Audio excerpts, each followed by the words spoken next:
Yeah.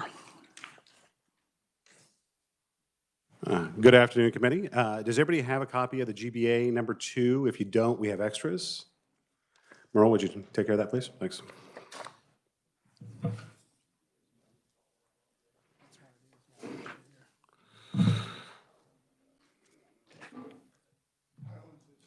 That's it? And we've done some, right? You have, and Or when I three. come across one that you've already taken action on, I'll mention what action you've taken so far. I also, you've already heard these from the budget director, and frankly, we don't have a lot of details on them because we just got them as well. So I'm just going to mention a big, really quick highlights and then leave it up to y'all to take action. Preferably, I mean, if there were some affirmative action to indicate that it was adopted or not adopted, that'd be helpful. So starting on page, for the Board of Tax Appeals on page 2, this is an addition of $118,837 for board members' salaries and wage increases. Current law requires annual salaries of the chairperson of the board to be equal to a district court judge's, and judges' salaries were just adjusted. Committee, is there any objection to the 118,000? Seeing none, we're all okay? Okay. All right. On the shrinkage reduction, that has been adopted in 24 and 25. Everybody okay with the shrinkage?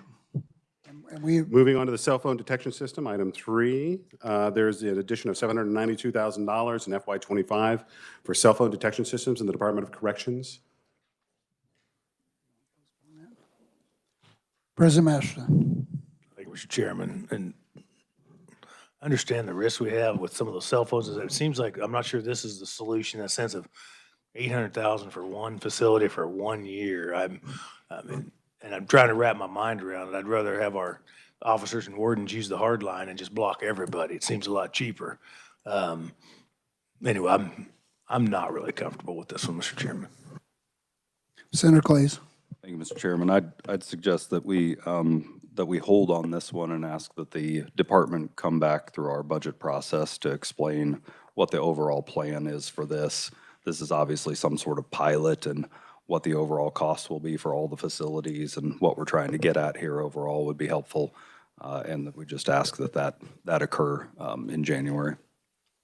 Senator Alley.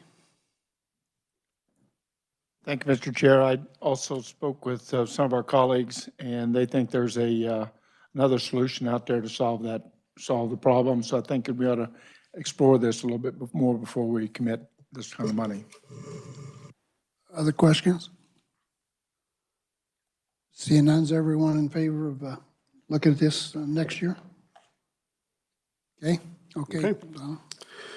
Item 4 on page 3, that's the HB 2302 grant program. That's a transfer of $10 million from the State General Fund to the State Water Plan Fund in 25 to enhance Water Projects Grant Fund and Water Technical Assistance Funds that were established in the enactment of 2023 substitute for HB 2302. So if you turn to page 4, you actually see that you have the revenue transfer of negative $10 million SGF, add positive revenue adjustment, and then $10 million in expenditures. Committee, what do you think on this one? Senator Fagg. Thank you, Mr. Chairman. I happen to agree with this one. I think we need the $10 million. I think that money will be wisely spent. I think that they're not asking for any new FTEs to this. They have the ability in the water office to take care of these applications.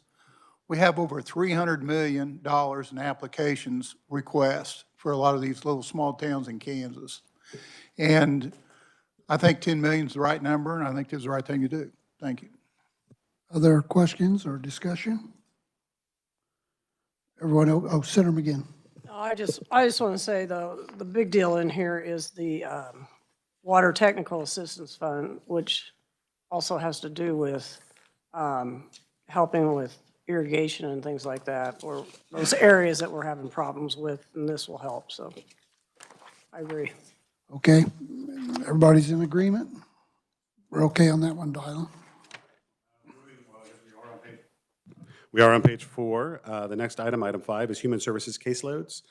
So for KDADS, it's $4.2 million SGF in '24, $15.8 million in '25. This is pretty standard. Megan's given you the Human Services caseloads memo previously. It's just a question of whether you adopt the provisions of the memo or not. Everybody okay with this one? Okay, Thank you very much. Moving on to page 5. This is item 6. This is the K-12 education consensus caseload. I believe Jenny briefed you on the reasons for those adjustments. In '24, it's a negative of 9.1. In '25, it's a negative 11.2. In '26, a negative 7.8 SGF.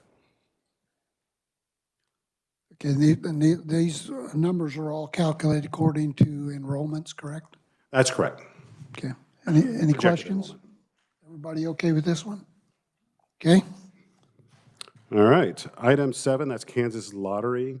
All of these numbers are already worked into the consensus revenue estimates. You're simply adopting which is being currently reflected in the consensus revenue estimates. And these are based upon projections for sports wagering, expanded lottery, and regular lottery ticket sales. Senator Clays. Thank you, Mr. Chairman. I had asked the Division of Budget and then also yesterday if we would have some updated numbers on the Attracting Professional Sports to Kansas Fund. Is that something that we have prepared for today? So there was information provided by the Division of Budget. We can print off a copy of that and give it to you. That would be great. Thank you. Sure. You want to do that before we decide on this? Oh, it's not necessary. There's not going to be a lot of information in it. I mean, if you look at the sports wagering fund, you can see on the bottom of page 6 what those estimates are, and you can see the additional revenue. It's like $500,000, and additional expenditures $4.5 million based upon what's in here. But there'll be a little bit of additional data that we can give you from the Division of Budget. Any other questions or discussion? Everyone okay with this one? Okay, okay, Donald. Okay, looking at page 7, item 8. There are 2 items for KDHE Health. The first one is HIV testing supplies.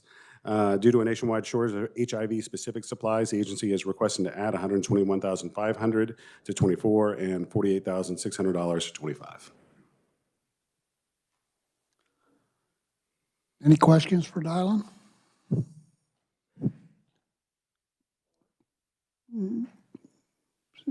Senator McGinn, you said support it? Yeah, everybody okay? Okay.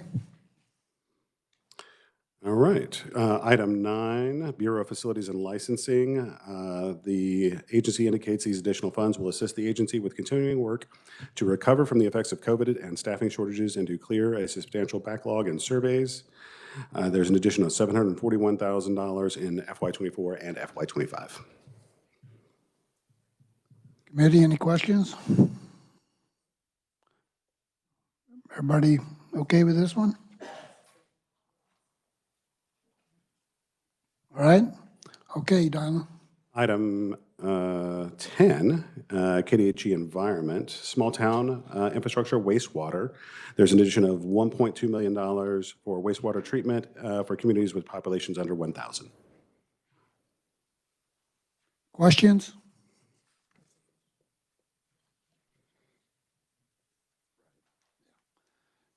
Any additional questions? Everyone okay with this one? Okay. Okay, Darlene. Moving to the next page. Small town infrastructure drinking water. There's an addition of $4.8 million, also for communities with populations under 1,000.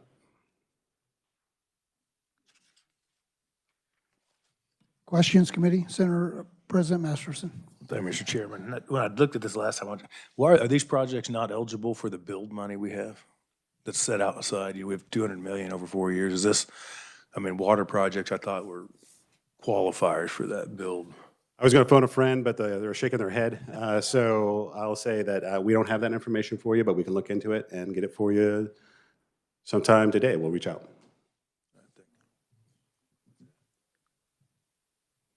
Phone call. Senator Pittman. I was going to say the same thing. It seems like we should be maximizing our federal funds if we can with some of our money here. I would hope that there's some kind of federal funding available. Maybe it's the bill funds. I don't know. The one thing I would mention on this is that bill funds are limited to one specific federal act.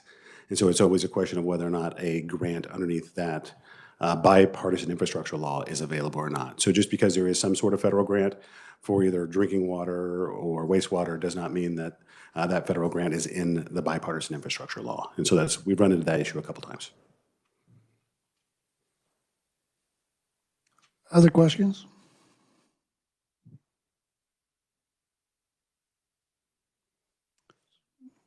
Okay.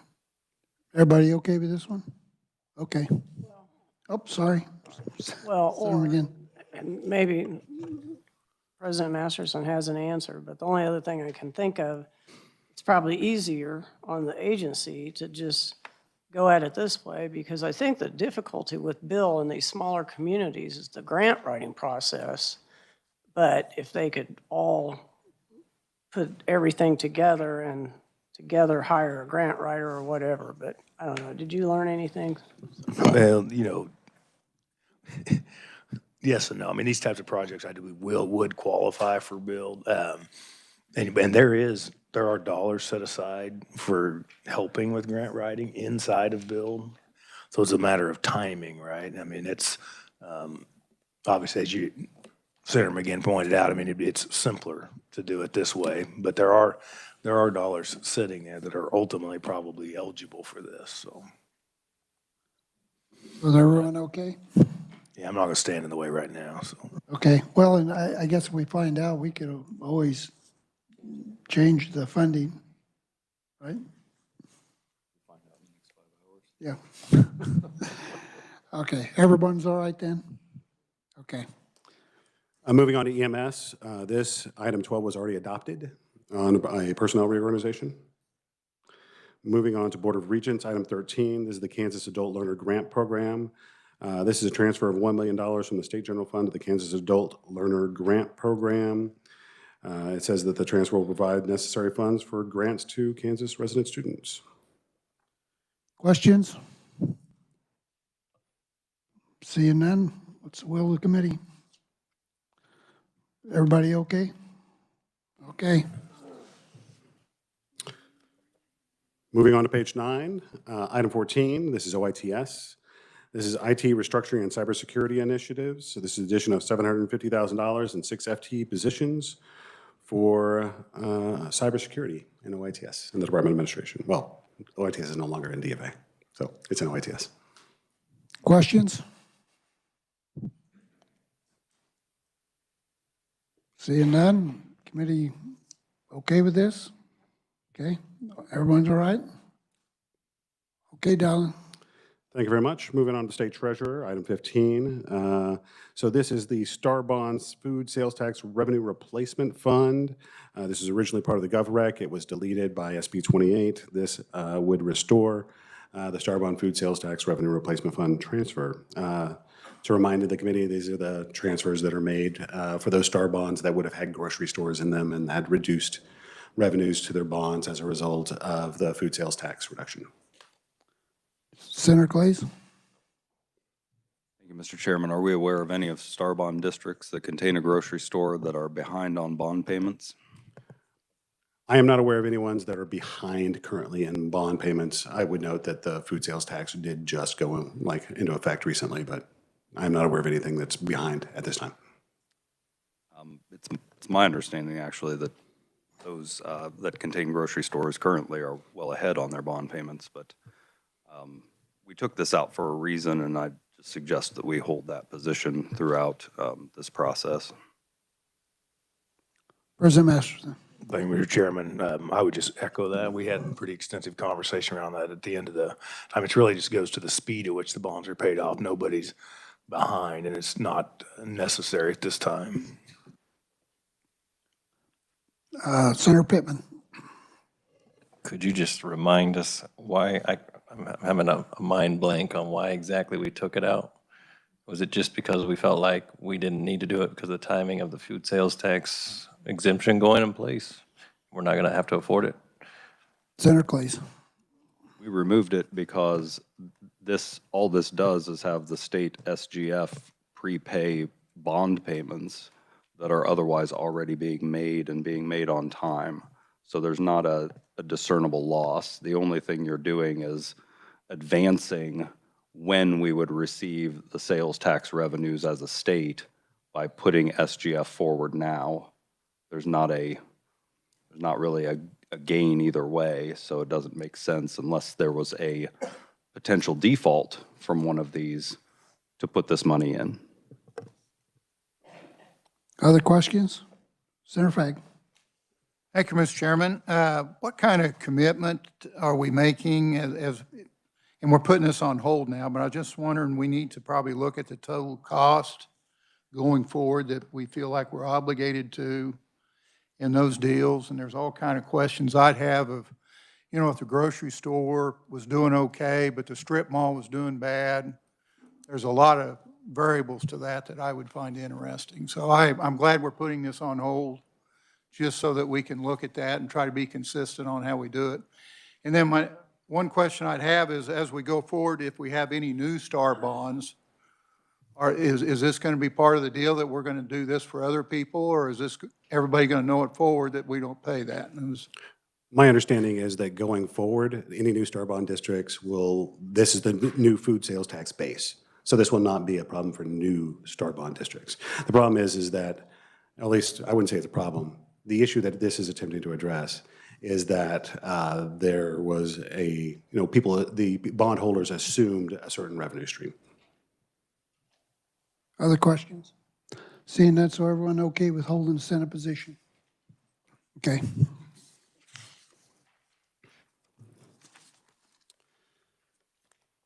So moving to page 10, item 16, this is need-based aid for public universities. This addition of $2.5 million SGF in FY25 for additional need-based aid scholarships. I should clarify, it's not additional need-based aid scholarships. The GBA would indicate this is to cover existing need-based aid scholarships. Questions, Senator Fagg? Thank you, Mr. Chairman. In the budget, wasn't there $5 million or what we had, and then it got 2.5? Is this coming from the governor, this 2.5? So where's this 2.5 coming from? So this $2.5 million is coming from the governor because it's a GBA. The explanation in here is that there were legislative changes to the distribution of the comprehensive grant program, which may have resulted in reductions to the public universities. And so that's what this, according to the governor, is intended to address. Okay, and that's going towards a comprehensive grant. It's not going towards the need base that's the other public universities have on a separate item. It says comprehensive grant here. I just want to make sure that's where it was going, because there's two different grant funds hanging out there. I see Brianna shaking her head, so I think I'm going to go ahead and I think she'll come speak to you about it, or she can come to the mic if you prefer. And I take it they're both need-based. I could be wrong. That's what I wanted to clarify. Okay. Welcome. President Masterson. Well, just come the way I read this, because of legislative changes to the comprehensive grant, this money is being added to the need-based aid line item for public universities. Correct. Okay. Or we will, Senator McGinn. or we will hurt 800 students. So that's correct. So Senator Pittman. I make sure I understand this. Sorry, Mr. Go ahead. I was just going to say that when I dug into this after the questions that were raised in our joint committee, it seems as though we've already committed, the public universities have already committed for 3 more years for those scholarships. They give out scholarships for 4 years. We changed it midway through some of those 4-year programs. And so to make up for that change, we need that $2.5 million to make up for the difference on those 800 students. Maybe it's 1 more year, 2 more years, or 3 more years, so that they're held hold from the original agreement that they made. Senator Fagg. Thank you, Mr. Chairman. So there's 2 need-based aid grants out there. The 800, is that just included in that, or is the 800 include the other 20 million in need-based aid? Because I think they're being covered in that area. That's where I did not know we had another 20 million sitting out there that private universities have for themselves with no guardrails. So I'm just trying to understand how that fits into this picture. Can what you, we're doing. So this 2.5 million just covering those 800 students that might have been left in the gap when you guys changed the funding for the grant. So this is just to cover those students that are in the gap. For just public universities, did I read that in there too? Yes. correct. Okay. Okay, thank you. Any other questions? So everyone okay with this? Okay. All right, item 17, Department of Commerce. This is Apex. So you've all seen all of the adjustments to the corporate income tax rate. That's the revenue adjustments we most often talk about. But in addition to that, there is a payroll incentive fund, a new employee training and education fund, and a residency incentive fund. So this is a reduction in 24 of $6.3 million in SGF expenditures, because these were originally funded by an SGF appropriation, so it deletes that. And then it transfers $13.2 million from the state general fund in 25 to these three funds in order to be able to fund those incentives. That's just the way the Apex program was structured. And this is for both the Panasonic and Integra projects. Questions?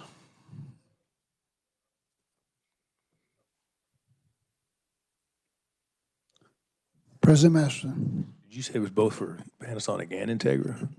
Because Integra is not an approved project. Not for 25. Not for 25, but these are estimates, yeah. And so I spoke incorrectly. This is Panasonic. Okay, thank you. Yeah. Our future revenue estimates include Integra, but these transfers are just for Panasonic. Everybody all right with this one? Yep. Okay. The last item is in the Department of Administration. This is breast cancer diagnostic mammography. It's the addition of $75,000 SGF regarding cost sharing requirements for diagnostic supplementary breast examinations to qualified individuals in the state employee health benefits plan. Questions? Senator Petty. And Don, on this, I think this question came up in the joint meeting, and this 75,000 is just, that would be a half a year. That's correct. That's a half of year benefits. And it's the cost for the employer-only portion. So if you're trying to back into these numbers, it gets a little difficult because the employer's portion or the benefit plans portion was already still funded. So this is just covering what the employee would have had, the employee copay portion. Thank you. Other questions? President Masterson. Thank you, Mr. Chairman. So is this a policy change within the state employee health plan? I mean, currently there's a process for how this is. So I understand there's a cost share requirement. And so don't we have a board that deals with policy in our healthcare or state employee health plan? And we're basically trumping that board and imposing our own new policy. That's correct. So this would be a new requirement on that board, and yes, there is a board that sort of meets and devises the plan requirements. So we'd be imposing a mandate without input from that board, is what I'm hearing. That's correct. I think I'd like to hear from the board.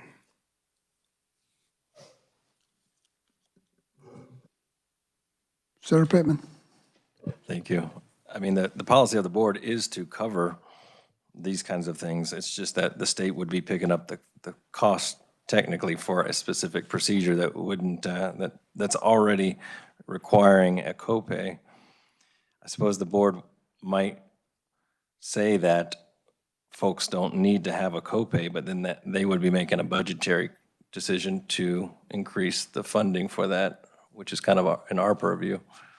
So, I mean, we're kind of controlling the person. We're just adding a little bit of more money in here to cover a copay that's already been established for a procedure that's already been approved. So it is a little bit of a policy change, but it is also just an appropriation to cover some costs on a specific procedure. So it could go both ways. President Masterson. I think that makes my point. I mean, so now we're just arguing about the size. So you could have a policy change that says no copay, right? So then it's just a bigger number, right? So we are making a policy change to the health plan. And I mean, I can't imagine the board hasn't had at least some discussion around this. So clearly, somebody didn't like the board's decision, and we're trying to go around it. I mean, I don't know. Anyway, I'd like to hear from the board. Other discussion? Senator Petty. Well, I don't have any purview to what the board had or had not decided, but this is covering the employees portion for if you require or you receive information after having a mammogram that there are abnormalities and that you should have another mammogram, and it's covering that cost. So it's a very preventive measure, and it certainly is cost savings if we, and $75,000. I mean, even a full year, it would be $150,000 to prevent, even if we prevented 10 cases of cancer being identified, that would be, or be identified early, that would be a cost savings for our health insurance program. President Masterson. And I'm really not arguing that point, but so do you have copays for prostate exams? I don't, what are we making these kind of micromanaged decisions? I don't, I don't know. It's a small number. I'm not going to fight about it, but it seems like we're trying to, it's a policy imposition over top of the group that's actually normally tasked with making those decisions. Senator Alley. Thank you, Mr. Chair. Could we not put a hold on this and then ask the board for their input? We could, and we could offer this in conference if we get the information on it. Let's do that. I don't know. Do you know what the House did, Dylan? The House did not adopt this position. It did not either. Okay.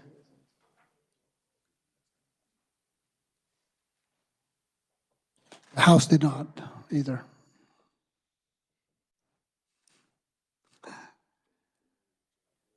It's up to the committee, whatever the will is. Senator Alley. Make a motion, we get input from the board, and then at that time we can adopt it if the board so chooses. Okay, we have a motion. We have a second. So we have a second. All in favor? Opposed? Motion carries. So, Mr. Chair, could I just make sure I understand the position? So not adding the $75,000, correct. but there will be a communication from the Senate Ways and Means Committee to the State Employee Health Board. Correct. Got it. I believe that covers all items. Not seeing any no's, so thank you very much. Thank you, Dylan. So next we just need to do.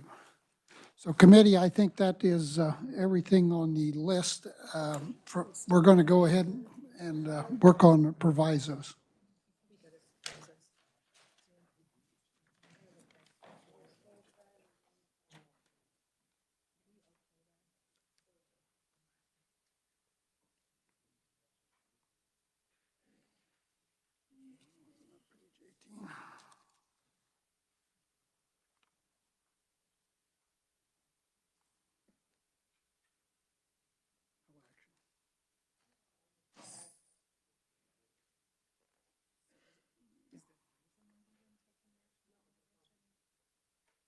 I think we didn't have to.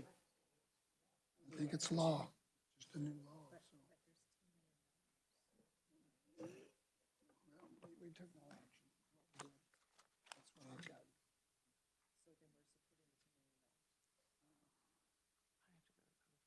Oh, okay.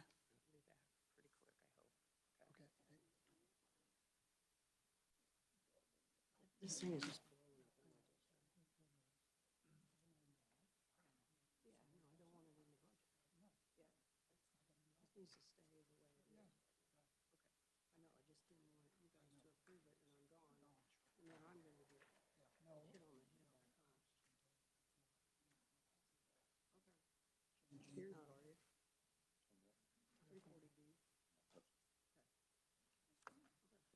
So you'll be back.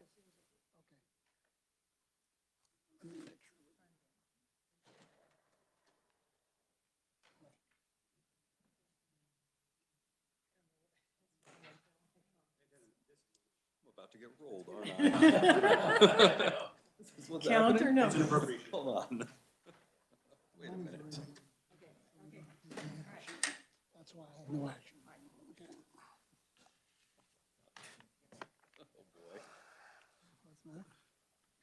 We need to find something else to talk about for a half hour while these people get back. Well, should we recess for? So we have line item vetoes. You want me to put a couple things back in that just needed edits? Yeah. There are edits that we talked about. Okay, we're going to work on some provisos and some edits at this time.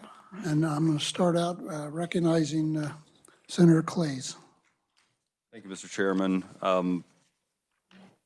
I would start with the, if you want to go to the line item vetoes packet, and we might have to work backwards because I need to see what the House did on a couple of these, but the governor did have some different suggestions here that I think we can accommodate and then push these forward.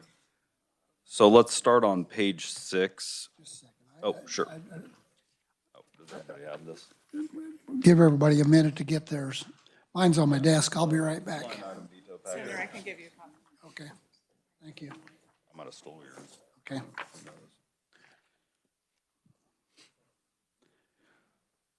Everybody got a copy now? Okay, what page? Yeah, line item veto packet, go to page 6, Kansas Department of Commerce Air Development Fund. There were comments made about the State Highway Fund being used. What we would do here is move this to the KDOT Division of Aviation and place it back in the budget in the KDOT Division of Aviation. Page 6, Kansas Department of Commerce Air Development Fund. This was a negotiated position in conference, so we'd maintain the negotiated position. We'd just simply move it to KDOT. Seconded by Senator Masterson. Okay, we have a motion by Senator Clays and second by Senator Masterson. Discussion. Senator Pittman.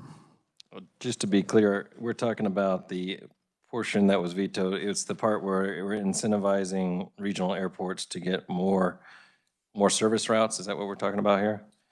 Senator Clays. Yeah, that's correct. So I believe they started out with a $15 million ask. I think we put in our budget a $10 million, and then we pared it down in conference to a compromised $5 million with a $1 million cap.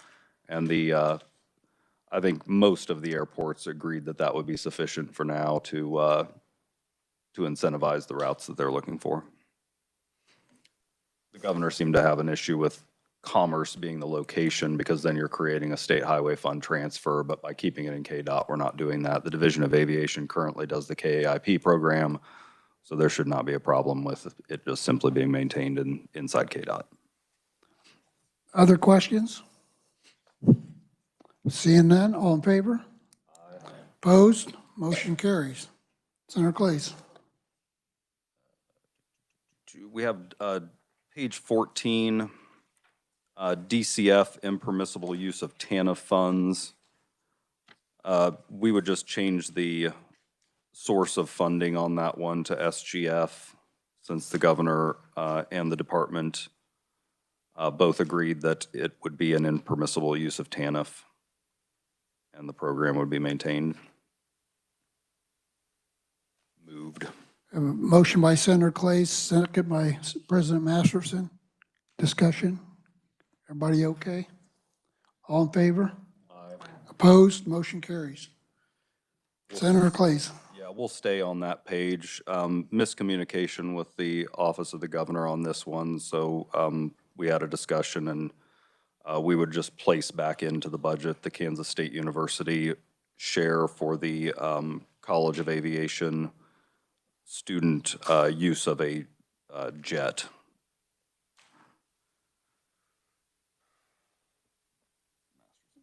We have a motion by Senator Clays, second by President Masterson. Discussion. Senator Petty. Senator Clays, could you just say that again? Where is this funding come from now? Senator Clays. Yeah, thank you, You know where I'm at. but- Mr. Chairman. It's SGF. It goes to the university. The university would then pay for their share of the use of a jet that is procured by the K-State Foundation. This was, So instead of, as it's mentioned here, that it wasn't requested by the regents, you're saying that it would come from SGF and that the university's foundation would be paying? Senator Clays. yeah, let me just explain the process here. So when, it was late in the process, and it's because the procurement of a jet was too expensive. So we were trying to find out a way to do this that would be less of an expense to the state taxpayer. So what we came up with was the K-State Foundation purchasing a jet, and then university athletics could pay for their use, the university pay for their use, and then the students would pay for their use through this portion of it. So the only piece we're financing are the students' use of that jet. Yeah, that's where we're at. So I understand the governor doesn't necessarily like the process, but we did have a discussion about it and how it came to be just late in the process. So it was not an intentional skipping of the process necessarily. It was something that they wanted. It's just something that took a little time to get to. And I would also point out that the turbine transition program was funded last year and supported by the governor.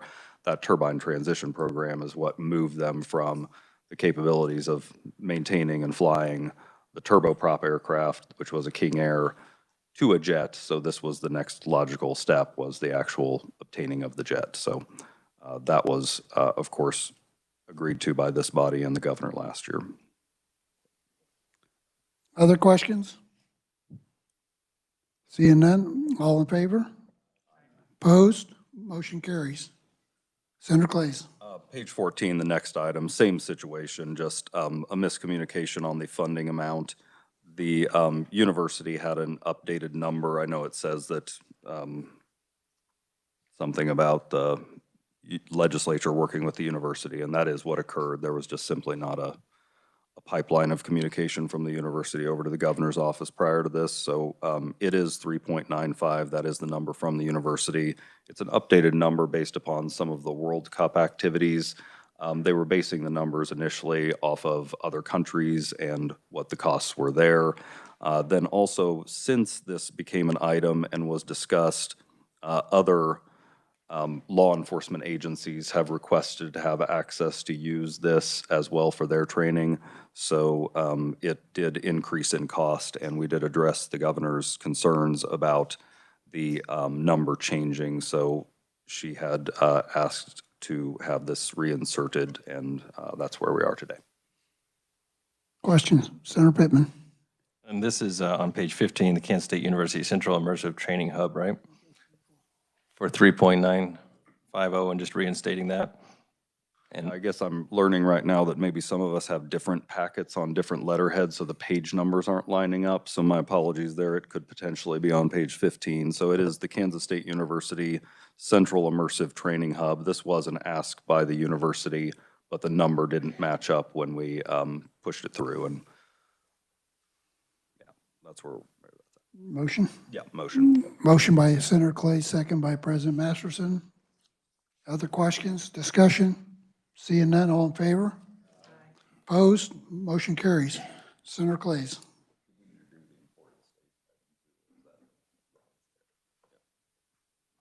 Thank you, Mr. Chairman. Let's just move to the next one, whichever page it ends up being on, and that's the Emporia State University Emporia State Model Investment Account. And I believe that the Regional Stabilization Fund was added in this time, but this particular item also was added in our budget, and we would request placing that back in at $9 million. Motion, a second by Senator Masterson. Questions or discussion? President Masterson. Thank you, Mr. Chairman. I would just say on this one, personally, we did have some miscommunication to the point that we're restructuring how we communicate on some of these as the budget goes through. So personal conversations with the governor's office on this one. So. Any other questions or discussion? Seeing none, all in favor? Aye. Opposed? Motion carries. Senator Clays. Thank you, Mr. Chairman. And finally, on the list, at least that I have, is the Kansas Highway Patrol. It would be the last item. And this is the Salina campus reconfiguration. After discussions with the governor and getting some pricing, we would change this to be a $300,000 appropriation, all state highway fund, for a master plan for the campus reconfiguration. And then agreement was made to next year continue with the process with more information on how the site would be laid out. We have a motion, second by President Masterson. Questions on this one? Seeing none. All in favor? Opposed? Motion carries. Senator Clays. Thank you, Mr. Chairman. I have back-to-back items. Perhaps if successful, we'll go for a three-peat in conference.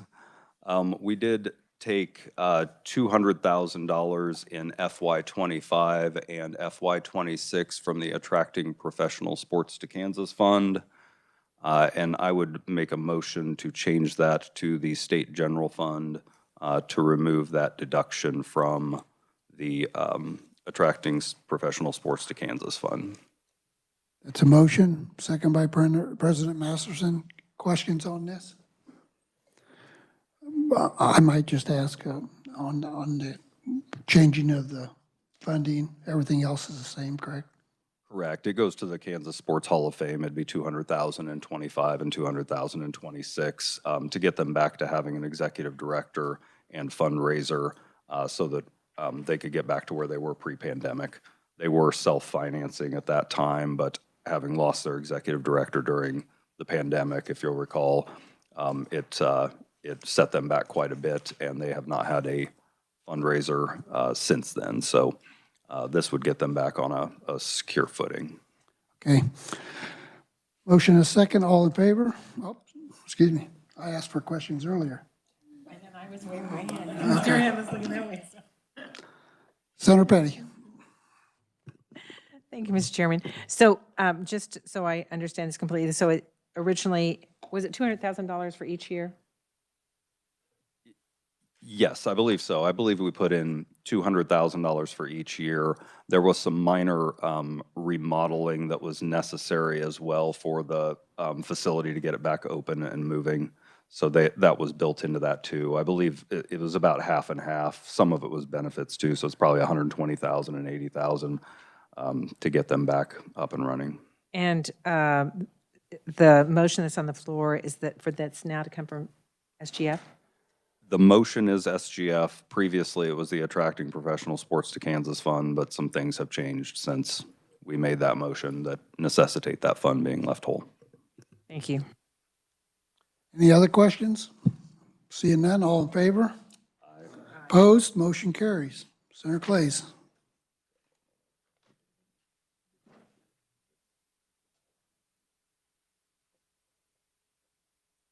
President Masterson. Thank you, Mr. Chairman. Quick question while he's on a sidebar. One of the line item vetoes that dealt with, I think it's like the second or third one down, dealt with like Valley Hope and indigent support, and it had a sourcing difficulty. I'd just like to question, did the House put that back in on with a funding source difference?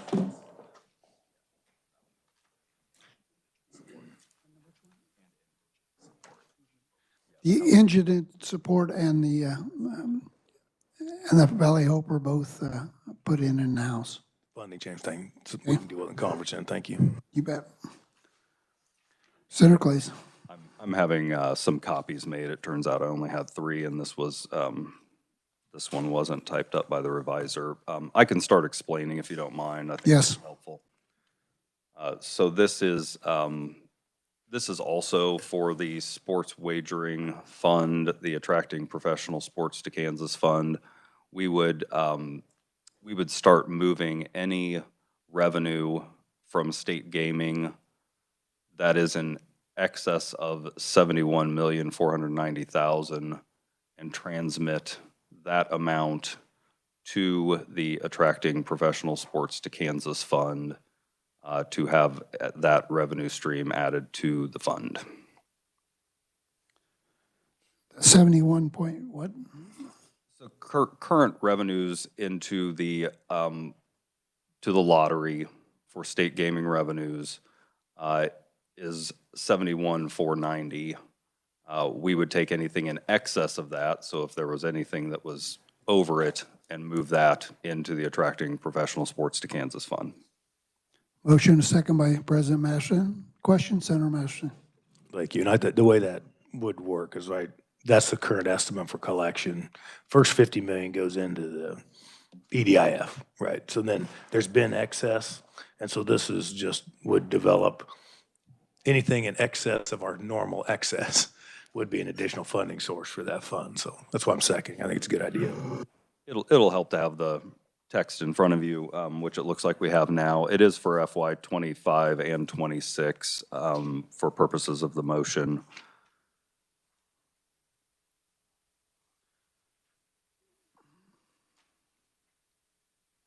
The idea being that the fund would not only build up as we approach future years, but also then have a consistent funding stream that can finance a bond payment.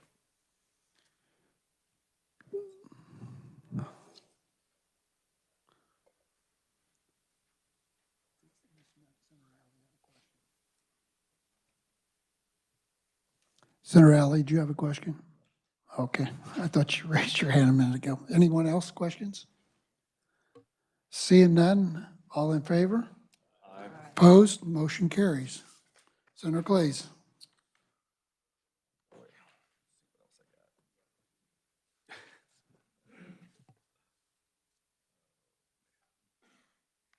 You're fortunate that third one's coming in conference. It's not typed up yet, but it will deal with the star bonds. I believe that at this time, because the House did the other items, that we are all set. So I think I'm done. Thank you, Mr. Chairman. Okay. And Senator Pittman, you had one, correct? Yes, sir, Mr. Chair. Department of Corrections worked with the revisers and researched and figured out that they had overlooked some funding for the department on a couple of different funds, including the Lansing Prison Museum Fund stabilization account. And so they hadn't put in what happens to the fund when it lapses in 2024. And so it's being offered in the exact same position in the House by Representative Owens, I believe.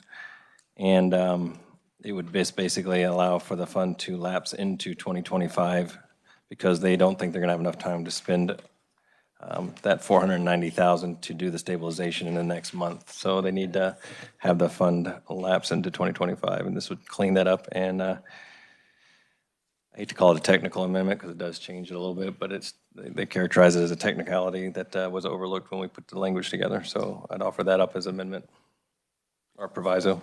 Okay, we have a motion, we have a second. President Masterson seconds. Questions or discussion? Seeing none, all in favor? Opposed? Motion carries. Anyone else have provisos?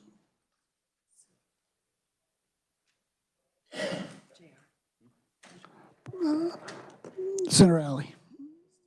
Thank you, Mr. Chair. The State Historical Society has requested that the Charles Curtis home be purchased for up to $300,000. And that would be a proviso we put in there for the fiscal year June 2025.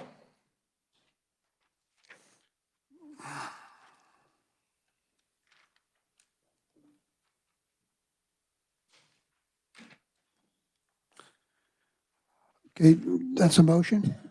Okay, and we have a second by President Masterson. Everyone gets a chance to look at their proviso. Questions? Senator Petty? Thank you. And Senator Alley, remind me where the Charles Curtis home is? What? Where the Location? Curtis home? On 11th and Topeka Boulevard. Other questions? President Masterson. Thank you, Mr. Chairman. This was kind of last minute. We were approached by the Historical Society. The home had been privately held and maintained by a woman that passed away recently. It's on the market. It's appraisals. We were approached us, the Historical Society approached us to take control of it. It is on the market. They were asking like $650,000 for it with its contents. We agreed to up to 300, and they would privately raise the rest of the funds to acquire the home and then operate it as a historical site in our complex. Any other questions? Seeing none, all in favor? Opposed? Motion carries. Anyone else have any provisos? Oh, Senator McGinn. I have a couple, maybe. I'm just figuring out what I want to do here. Just trying to get my numbers here. There's been some discussion about the mental health hospital in Sedgwick County.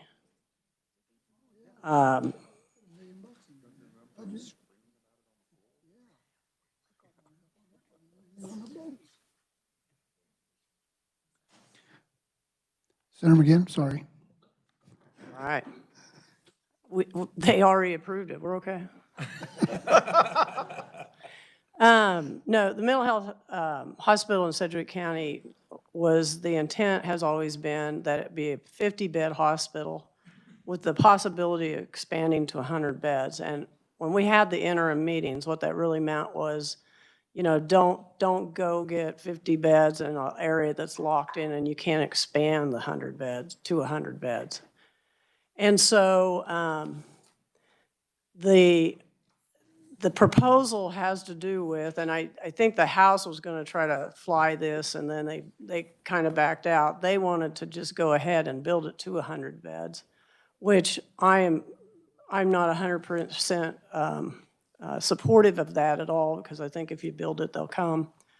But a little bit more inexpensive move, but probably cheaper for the state, is since the location they're building it's going to be on bare ground, and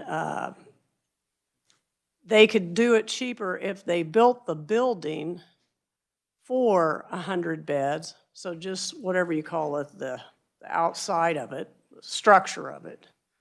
But they only do the 52 beds, but the facility itself is built and ready to add rooms later if they need it. And to build the shell, it would be $19.8 million. I think the original proposal was quite a bit more to add the extra 52 beds. Looks like it was about $37 million. So I would support taking this to conference to have a discussion about this. And again, I mean, I know schools have done this when they're anticipating some growth. They just go ahead and build the shell structure and then later fill in with the classrooms. And so my proposal would be to add $19.8 million to the mental health hospital so that they could build the shell in the event that they ever needed over 100 beds. Motion. Second? Give me a second. Pardon me? You did make a motion? Oh. Second by Senator Pittman. Okay, discussion. Senator Clays. Just to be clear, is this the mental health hospital that we already funded? Is this, what, can you go back into that? What's the history on this? The mental health hospital, yes, that we already approved, that is already having architectural drawings and things like that done right now. That's will be shovel ready, I think, this fall, maybe. I'm not 100% sure of the timeline. The House wanted to see 100 beds built, but I would certainly go for the conversation about, since they are on bare ground and they're going to be building anyway, rather than build a whole unit at 50 beds and then find out it's filled up in 2 years, and then it's like, what are we going to do? Now we're going to build another structure. What this would basically do is just build the shell, but only pay for the 52 beds, but you're ready to add another 52 if you need to, and you don't have to go build another structure or go have another architectural plan done. Senator Clays. What was the original amount that we appropriated for this, and is that's still part of this, right? This is an additional, This is additional Okay. to do the shell, okay. to have it ready for additional beds if needed. Was that like 60 million? I don't know, some numbers bouncing around in my head. The It's like, departments here. I can't remember. I think we've got staff.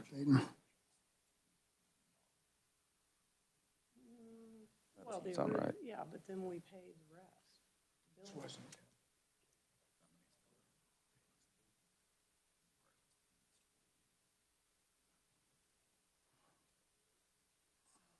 The 15 was to start, and then there was. If you said that.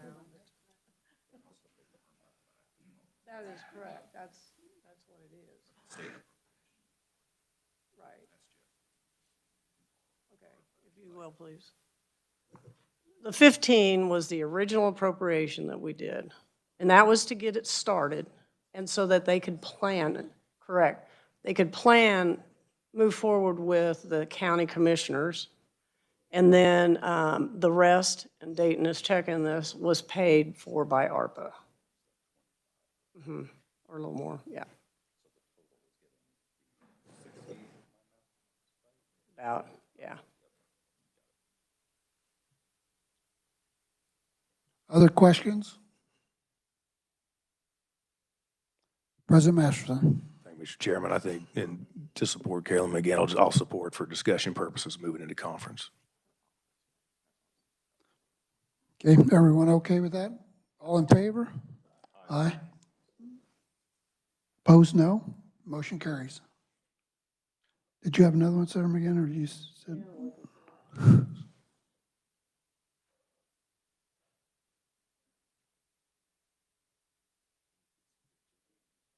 Did we? And I missed the first part here and I had to run downstairs as well, so I apologize. Did we get the authorization for WSU to bond? Did you do that? Okay. So we need to give authorization to WSU to bond $15.2 million for NIAR's hub for advanced manufacturing and research facility. The bids came in higher than what they originally bonded for. So they need to increase the authorization to $20 million. It'll still be paid for by the revenue from NIAR. I have a motion and a second by Senator Clays. Questions or discussion? Seeing none, all in favor? Opposed? Motion carries. I have one more, but I have a Senator McGinn.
Throw it up. Senator McGinn, whenever you're ready. So there was a conservation bill out there for agriculture that has to do with raising the cap from 25,000 to 50,000. and then changing the match from 1-to-1 to 2-to-1. But this partnership is with your local counties back home to help with their conservation efforts. This, and I don't have the paperwork, I can give it to you all on the floor or whenever we get out of here, but it really helps the smaller, you got it? But does it have the numbers of the?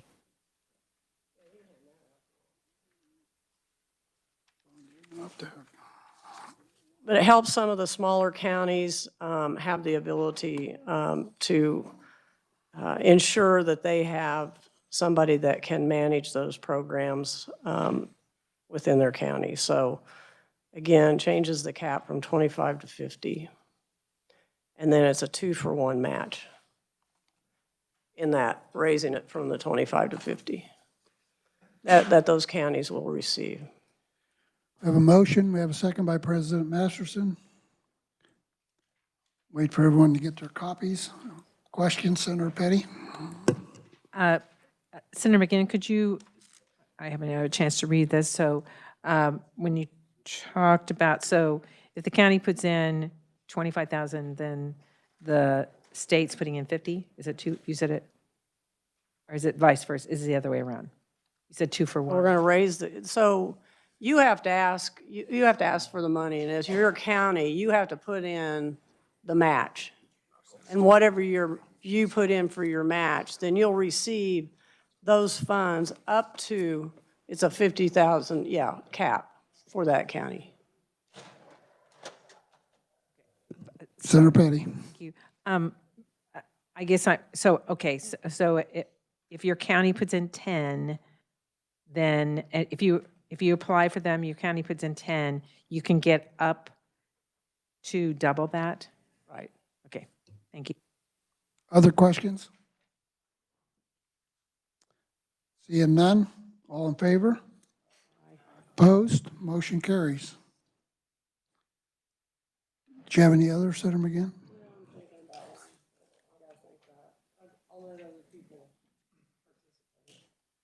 Anyone else have provisos?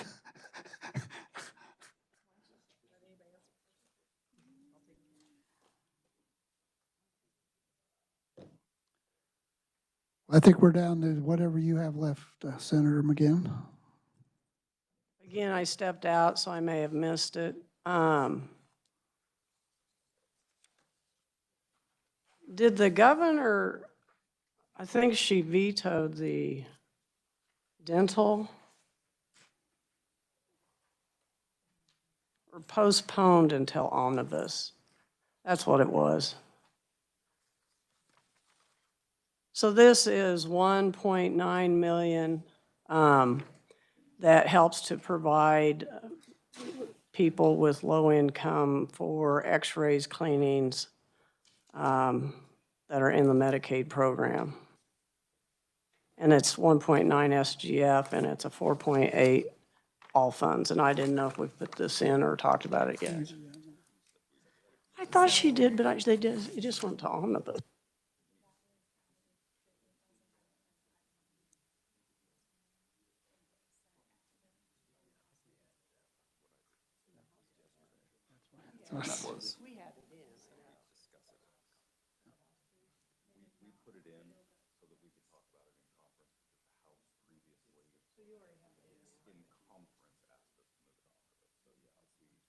We did yesterday.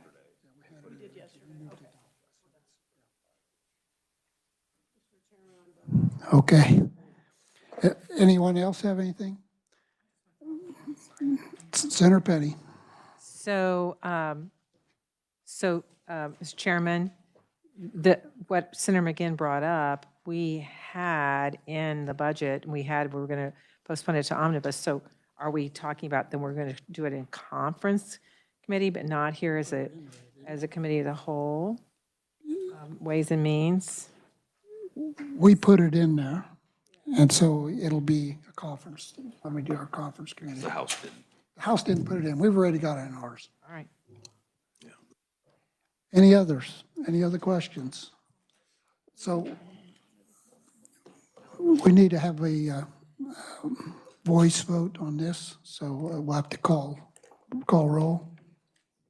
Pardon me? We have to insert it into the other. Oh, okay. Oh, he has a Greenwood. Okay. We're gonna have one more proviso, one last one. Senator Fagg. Thank you, Mr. Chairman. I know we're in a hurry. This has to do with a cleanup on our horse racing thing over in Greenwood County. And basically what happened was that you had your 3-cent tax, a third of it was going to go in one pot and then 2/3 in the other. But before that, there was some funds that was to be put aside for the historic horse racing. And I had all this written out from yesterday, I don't have it here. But the historic horse racing in Sedgwick County, that the funds, first of all, needed to go to take care of security and some other items, and whatever was left over went into these two funds. So what this basically is a cleanup to that. The House has passed that this morning. If you read the things that the governor had on veto, I think this cleanup, that you'll be happy with that. So that's exactly where we're at on this. So any questions?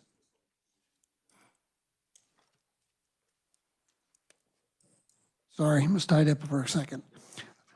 Did you have a motion? I'll make the motion. Okay, and second by President Masterson. Any discussion or questions? Seeing none, all in favor? Aye. Opposed? Motion carries. Anyone else? Senator Pittman.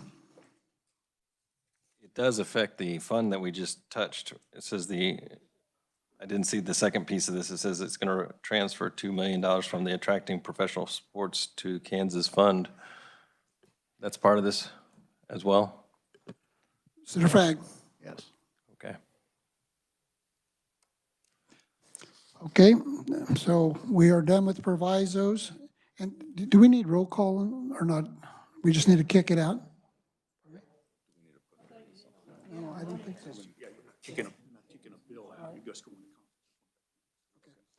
So we're just going to conference on 2551, so we just need a voice vote.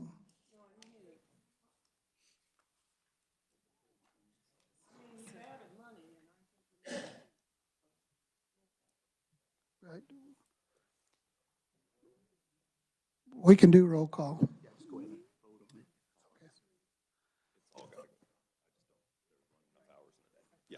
Okay, so we'll do a roll call vote. Nancy? Alley. Clays. Fagg. Kirshen. Masterson. McGinn. Petty. Pittman. Thank you, Nancy. Committee, I think that completes our work. Right, Donald?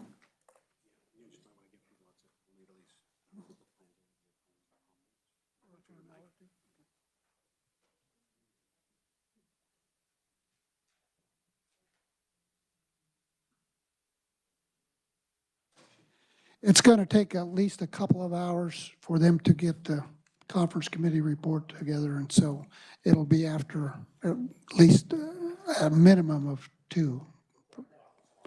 Right. So with that, we are adjourned. We'll call our meeting when we're ready for conference.